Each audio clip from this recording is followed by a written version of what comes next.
air on Tuesday night, calling government threats to silence comedians anti-American, as he broke his silence about the suspension from ABC, which ignited a national debate over free speech and outcry over the bullying tactics of the Trump administration.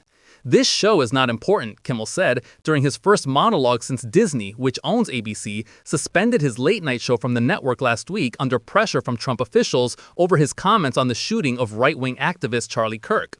What is important is that we get to live in a country that allows us to have a show like this. Kimmel's comments come one day after Disney, facing backlash from Hollywood stars, unions, media hosts, and even Republicans such as Ted Cruz allowed Jimmy Kimmel Live to resume production.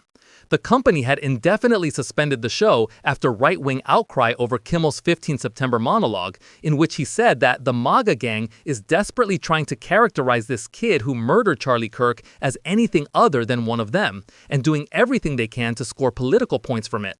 On Tuesday night, Kimmel thanked his fellow late-night hosts for their support and thanked his audience and supporters. I do want to make something clear, because it's important to me as a human, and that is, you understand that it was never my intention to make light of the murder of a young man, Kimmel said. I don't think there's anything funny about it, nor was it my intention to blame any specific group for the actions of what it was obviously a deeply disturbed individual, he said. That was really the opposite of the point I was trying to make, but I understand that to some that felt either ill-timed or unclear, or maybe both. And for those who think I did point a finger, I get why you're upset. If the situation was reversed, there's a good chance I'd have felt the same way. Later in the monologue, Kimmel hit out against Trump, saying the president did his best to cancel me, but that instead he forced millions of people to watch the show. Kimmel added that the President of the United States made it very clear he wants to see me and the hundreds of people who work here fired from our jobs. Our leader celebrates Americans losing their livelihoods because he can't take a joke. One thing I did learn from Lenny Bruce and George Carlin and Howard Stern is that a government threat to silence a comedian the president doesn't like is anti-American, he added. Kimmel closed his monologue by reflecting on remarks made by Erica Kirk, the widow of Charlie Kirk, at her late husband's memorial service over the weekend. Erica Kirk forgave the man who shot her husband, Kimmel said. That is an example we should follow. It touched me deeply, he added. And if there's anything we should take from this tragedy to carry forward, I hope it can be that, not this.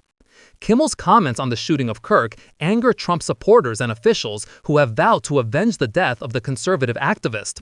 Last Wednesday, the Trump-appointed chair of the Federal Communications Commission, FCC, Brendan Carr, threatened ABC's affiliate licenses if Disney did not take action against the host. Two broadcast groups that own hundreds of affiliate stations, Nexstar, which is currently seeking FCC approval for a $6.2 billion merger, and Sinclair, then refused to air the program, leading Disney CEO Bob Iger and Disney Entertainment co-chair Dana Walden to suspend production. The move drew intense backlash from the Hollywood community and free speech advocates and prompted boycotts and protests against both ABC and Disney. Around an hour before Kimmel's return on Tuesday, Trump lashed out at Kimmel and criticized ABC for allowing the comedian's show back on air. I can't believe ABC fake news gave Jimmy Kimmel his job back, Trump wrote on Tuesday night. The White House was told by ABC that his show was canceled.